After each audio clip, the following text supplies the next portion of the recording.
Before doing a polygon measurement, it's important to have a calibrated polygon with known calibration data. What we can then do from the certificate is create an error file. We do that by going into the master polygon data file, and here we select create a new master file.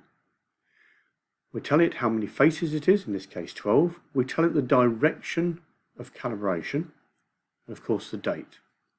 That can be either clockwise or counterclockwise. Here we're given a table of errors which we now need to edit. So if we go into here, this is simulated data. So these are put in, and these are the error from the 0 position. This is not the error between adjacent faces.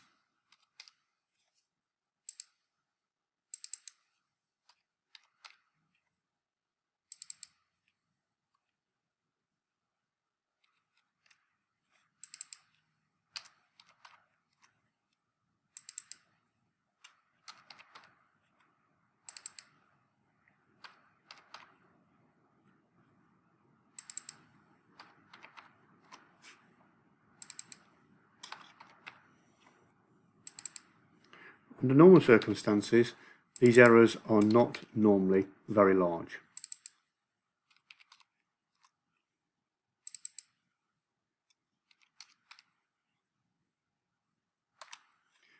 When that's finished, we go to the accept data, and we'll give this a master polygon file name.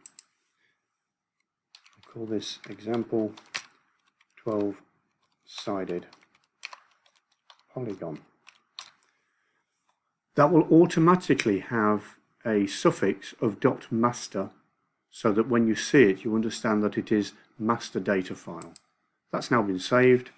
So when we go into the Polygon software, we can see here that this now can be pulled in, and it knows all of the errors associated with this master polygon, which is going to be used as a reference artifact.